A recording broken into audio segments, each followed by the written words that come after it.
எந்த அளவுக்கு கருணையோடு இருக்கிறான் என்பதை அல்லாஹ்வுடைய தூதர் பல ஹதீஸ்களிலே சொன்னார்கள். அல்லாஹ்வுடைய தூதர் சொல்லும் பொழுது சொல்கிறார், யுத்னில் முஃமினீன மின் ரப்பிஹி யௌமல் கியாமா.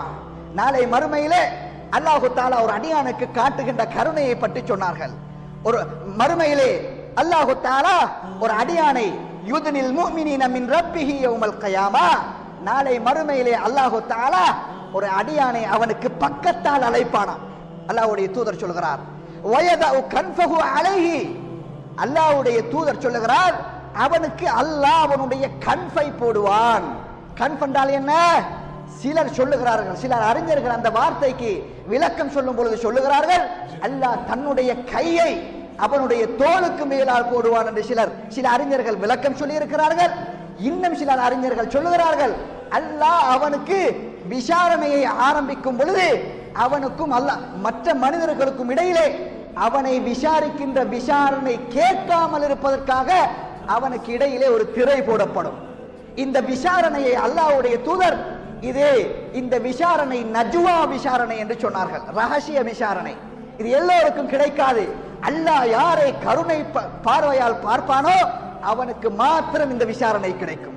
அல்லாஹ்வுடைய தூதர் சொல்லுகிறார், ஒரு முஃமினை அழைத்து அவனுக்கு மத்தியிலே திரையை போட்டு அல்லாஹ் சொல்லுகிறான், நபிகள் நாயகம் ஸல்லல்லாஹு அலைஹி வஸல்லம் அவர்கள் சொல்லுகிறார்கள், சும்ம யுகர்ரிஹு பிதுனூபிஹி ஃபயகூலு ஹல் தஅரிஃப். அந்த நேரத்திலே அல்லாஹ் தஆலா அவனுடைய பட்டோலையை கையிலே கொடுத்து அவனுடைய பாவங்களை விசாரிப்பான். இந்த பாவத்தை செய்தாயா, இந்த பாவத்தை செய்தாயா என்று அல்லாஹ் அவனை அந்த இடத்திலே யுகர்ரிரு, அல்லாஹ்வுடைய தூதர் சொல்கிறார், அவனை ஏற்றுக்கொள்ள செய்வான். அந்த அடியான் சொல்லுவான், ஆம் யா அல்லாஹ், இதை செய்தேன், இதை செய்தேன், இதை செய்தேன் என்று அல்லாஹ்விடத்திலே அவன் சொல்லி சொல்லி அல்லாஹ்வுடைய தூதர் சொல்கிறார், அத்தஅரிஃபு தம்பக்கதா ஃபயகூலு ரப்பி அரிஃப். இந்த பாவத்தை நீ தெரிந்துதான் செய்தாயா? ஆம், தெரிந்துதான் செய்தேன் என்று அந்த அடியான் சொல்லுகின்ற நேரத்திலே அல்லாஹ் அந்த அடியானை பார்த்து சொல்வானா, மறுமையிலே உலகத்திலே நீ இந்த பாவத்தை செய்யும் பொழுது இந்த பாவத்தை உலகத்திலே யாருக்கும் தெரியாது.